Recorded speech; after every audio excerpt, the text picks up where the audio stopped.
آج جس ہاتھ دھونے کی بات ہو رہی ہے، اسلام میں ہاتھ دھونا اور طہارت حاصل کرنا اس شدت کے ساتھ بتایا گیا ہے۔ دنیا کا کوئی مذہب ایسا نہیں ہے اس مذہب میں ہاتھ دھونے کی اور طہارت حاصل کرنے کی اتنی تلقین کی گئی ہو۔ یہ صرف میرے اسلام، ہمارے اسلام کی قربانی ہے۔ میرے اسلام نے انسانوں کو مرنے سے بچانے کے لیے آج سے 1400 سال پہلے پیغمبر اسلام نے انسانوں کو بچانے کے لیے ہاتھ دھونے کی تلقین کیا فرمائی۔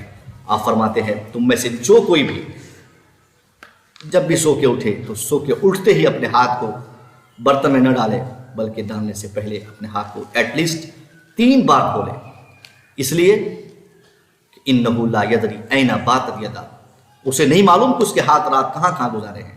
اس لیے پیغمبر اسلام فرماتے ہیں کہ سونے سے اٹھنے کے فوراً بعد پانی میں ہاتھ ڈالنے سے پہلے ہاتھ کو دھویا جائے، تاکہ ہمارا ہاتھ اس پورے پانی کو پراگندہ اور ناپاک یا متاثر نہ کر دے۔ یہ سو کے اٹھنے کی بات ہے۔ اسلام کہتا ہے کہ ہم کھانا کھانے سے پہلے اپنا ہاتھ دھو لیں۔ اسلام کہتا ہے کہ جب بھی ہم نماز پڑھنے جائیں، اذا قمتم الی الصلاۃ فاغسلوا وجوہکم وایدیکم الی المرافق وامسحوا برؤوسکم وارجلکم الی الکعبین۔ اسلام کہتا ہے کہ جب بھی ہم نماز پڑھنے جائیں سب سے پہلے اپنے ہاتھوں کو دھوئیں، چہرہ دھوئیں۔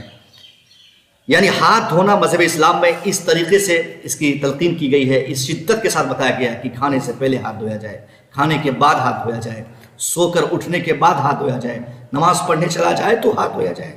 یہ اسلام کی قربانی ہے جس نے ساری دنیا کو ہاتھ دھونے کا آج سے 1400 سال پہلے اس شدت کے ساتھ تاکید فرمائی ہے، تاکہ ہم سے ہمارا وائرس دور ہو جائے، ہاتھ میں جو گندگی ہو وہ بھی ختم ہو جائے۔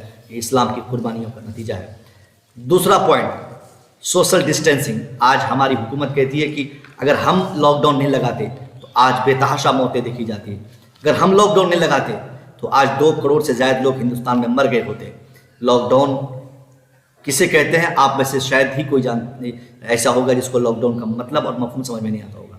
لاک ڈاؤن کہتے ہیں کہ ایک آدمی جہاں رہے وہ وہیں رہے، وہاں کا رہنے والا دوسری جگہ نہ چلا جائے، تاکہ وہاں کی بیماری دوسری جگہ کے لوگوں کو جا کے متاثر نہ کر دے۔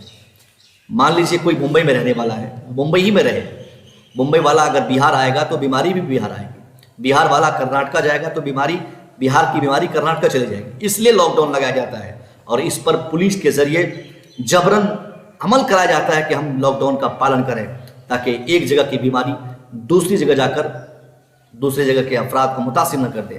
اس لیے حکومت نے لاک ڈاؤن لگایا ہے۔ میں آپ سے عرض کرنا چاہوں گا، کیا ہم نے کبھی جاننے کی کوشش کی ہے کہ کیا اس طرح کا فارمولہ کوئی مذہب اسلام میں ہے؟ بالکل ہے۔ ہم نے تو بہت اسلام کو نماز کا مذہب کہا، اسلام کو روزے اور زکوٰۃ کا مذہب کہا، ہمارے دشمنوں نے اسلام کو جہاد کا مذہب کہا، لیکن یہی مذہب اسلام ہے جس نے آج سے 1400 سال پہلے دنیا میں سب سے پہلی بار لاک ڈاؤن کے فارمولے کو ایجاد کیا ہے۔ بھلے ہی آج چائنا اور امریکہ اور جاپان اور برٹین جیسے ممالک میں لاک ڈاؤن لگائے گئے، بھلے ہی آج ہندوستانی حکومت نے لاک ڈاؤن لگایا ہو، آپ کو لگتا ہوگا کہ آج لاک ڈاؤن لگایا گیا ہے، لاک ڈاؤن سے بچانے کا فارمولہ آج ایجاد کیا گیا ہے، مگر نہیں۔ اسلام کے پیغمبر نے آج سے 1400 سال پہلے طاعون جیسی بیماری سے بچنے کے لیے، لوگوں کو بچانے کے لیے ایک پیغام نشر فرمایا تھا۔ اللہ کے نبی ارشاد فرمائے، اذا سمعتم الطاعون بارض، روئے زمین پہ جہاں بھی تجھے طاعون جیسی بیماری کے وائرس کا پتہ چلے، فلا تدخلوها، تم ایسی جگہ مت جاؤ۔ وَإِذَا وَقَعَ، اگر تم وہیں پہ رہو جہاں پہ طاعون بیماری پھیل رہی ہو، فلا تخرجوا منها، تم اس جگہ سے باہر بھی مت جاؤ۔ یہی تو لاک ڈاؤن کہتا ہے کہ جو انسان جہاں ہو وہ وہیں رہے۔ اب بات سمجھ میں آ گئی، لاک ڈاؤن سے کریڈٹ آج کی حکومت لینا چاہ رہی ہے، مگر نہیں۔ پیغمبر اسلام نے لاک ڈاؤن آج سے 1400 سال پہلے لگا کر ہم جیسے انسانوں کو ایسی خطرناک بیماری سے بچنے اور بچانے کا پیغام 1400 سال پہلے ہی دے گیا ہے۔ ہاتھ دھونے کا پیغام اسلام نے پہلے ہی دے چکا ہے، سماجی دوری اختیار کرنے کا پیغام اسلام پہلے دے چکا ہے۔ ایک اور حدیث، اذا کان رسول اللہ صلی اللہ علیہ وسلم، جب کبھی بھی رسول اللہ صلی اللہ علیہ وسلم عطس چھینکتے تھے، وضع یدہ علی فیہ اور ثوبہ، تو آپ اپنے چہرے پر اپنے ہاتھ کو رکھتے تھے، منہ پہ، یا پھر اپنے کپڑے کو آپ رکھ لیتے تھے۔ کپڑا اور ہاتھ سے اپنے منہ کو چھینکتے وقت میرے مصطفیٰ ڈھک لیا کرتے تھے، تاکہ چھینکتے وقت جو ڈراپلیٹس باہر آتے ہیں وہ ڈراپلیٹس باہر آ کر دوسرے کو متاثر نہ کر دے، اس لیے ماسک پہننے کا بھی پیغام اسلام نے کہیں نہ کہیں 1400 سال پہلے ہی دیا، ہاتھ دھونے کا پیغام اسلام نے 1400 سال پہلے دیا، سوشل ڈسٹینس اور لاک ڈاؤن کے پالن کرنے کا پیغام بھی اسلام نے 1400 سال پہلے دیا۔ اب بھی اس زمانے میں کوئی کہے گا کہ اسلام آتنک کا مذہب ہے، اسلام جہاد کا مذہب ہے، اسلام فساد کا مذہب ہے، اسلام قتل و قتال کا مذہب ہے، اسلام جنگ و جدال کا مذہب ہے؟ نہیں۔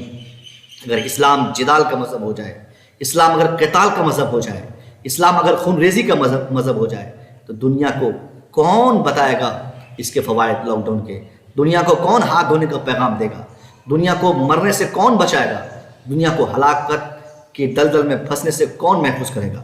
کون دنیا کا مذہب ایسا ہے جس کے اندر اتنی اچھائیاں موجود ہو جس طریقے سے قرآن پاک میں ہم اچھائیاں پاتے ہیں؟ قرآن صرف روزہ، نماز، حج و زکوٰۃ کی کتاب نہیں ہے۔ قرآن کو تو نے تو اپنی زبان سے کہا کہ جہاد کی کتاب ہے۔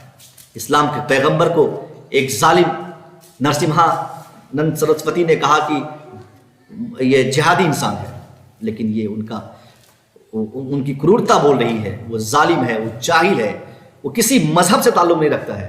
اگر وہ اپنے کو ہندو کہتا ہے تو میں سمجھتا ہوں وہ انسان ہندو نہیں ہو سکتا ہے جس کی زبانیں اتنی دراز ہو گئی ہو، جو اپنے ملک کو توڑنے کی کوشش کرتا ہو، مگر وہ اسلام کو سمجھا نہیں، یا سمجھا مگر عصبیت کی بنیاد پہ وہ کہہ دیا کہ اسلام آتنک چاہتا ہے، اسلام جنگ چاہتا ہے، اسلام جدال چاہتا ہے، اسلام خونریزی چاہتا ہے، اسلام جہاد چاہتا ہے۔ اس نے جہاد کا مفہوم غلط طریقے سے لوگوں کو بتانے کی کوشش کی ہے۔ میں آپ تمامی حضرات سے گزارش کروں گا، جہاد وہ جہاد نہیں جو جہاد نرسمہانند یا ان جیسے لوگوں نے دنیا کو بتایا ہے۔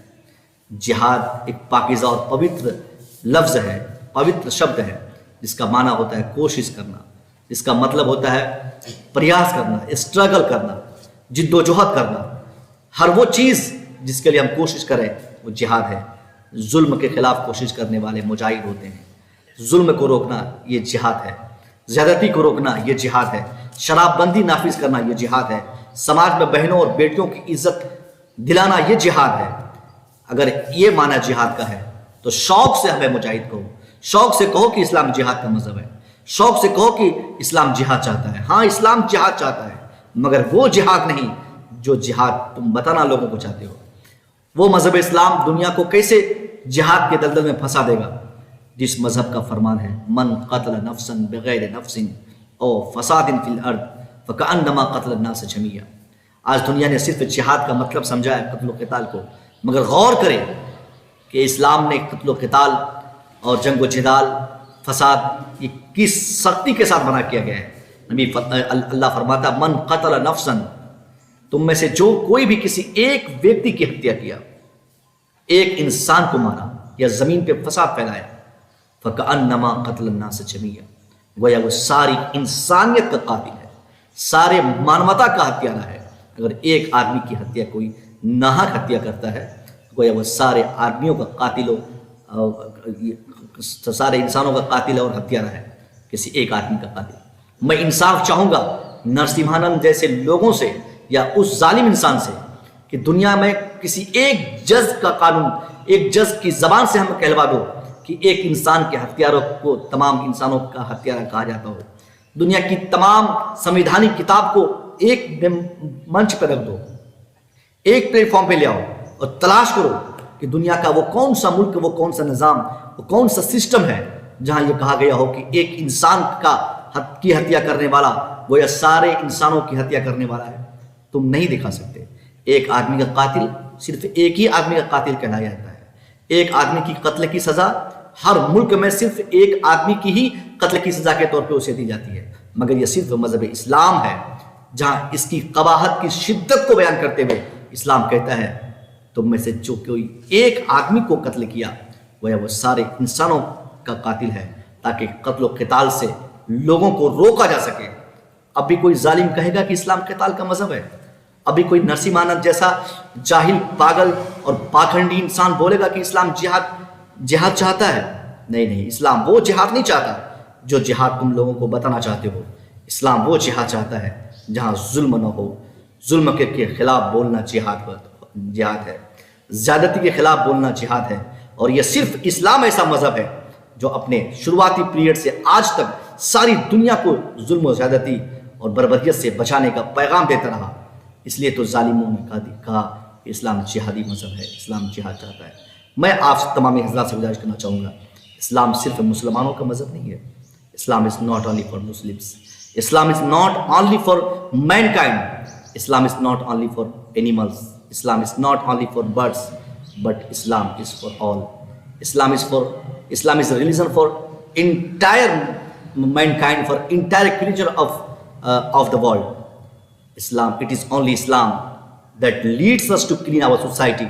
It is only Islam that leads us to keep our rights to each other. یہ صرف مذہب اسلام ہے جو ہمیں دوسروں کے حقوق دینے کی تلقین کرتا ہے، جو ہمیں سماج کی صفائی کا پیغام دیتا ہے. کیونکہ اسلام صرف انسانوں کا مذہب نہیں، اسلام صرف یہ مسلمانوں کا مذہب نہیں، اسلام ہمارا مذہب ہے، اسلام آپ کا مذہب ہے، اسلام زمین کا مذہب ہے، اسلام آسمان کا مذہب ہے، اسلام چاند اور سورج کا مذہب ہے، اسلام دنیا کے ذرے ذرے کا مذہب ہے. اسلام کسی ایک خطے اور کسی ایک سوسائٹی کا مذہب نہیں ہے. اسلام ساری دنیا میں انقلاب چاہتا ہے، اسلام ساری دنیا میں کرانتی چاہتا ہے، اسلام ساری دنیا میں ریولوشن چاہتا ہے. اسلام چاہتا ہے کہ دنیا سیف رہے، اسلام چاہتا ہے کہ دنیا شانتی کے ماحول میں رہے، اسلام چاہتا ہے کہ ساری دنیا امن و شانتی کے ماحول سے گزرتی رہے. مگر میں کہنا چاہوں گا آج ضرورت اس بات کی ہے کہ ہم جیسے لوگ ان ظالموں کو بتائیں جس نے جہاد کا غلط مطلب اور ڈیفینیشن دنیا کے سامنے ہائی لائٹ کیا ہے. نہیں، جہاد کا یہ مطلب قطعاً نہیں ہو سکتا جو مطلب تم بتانا چاہ رہے ہو. خیر، میری بات طویل ہوتی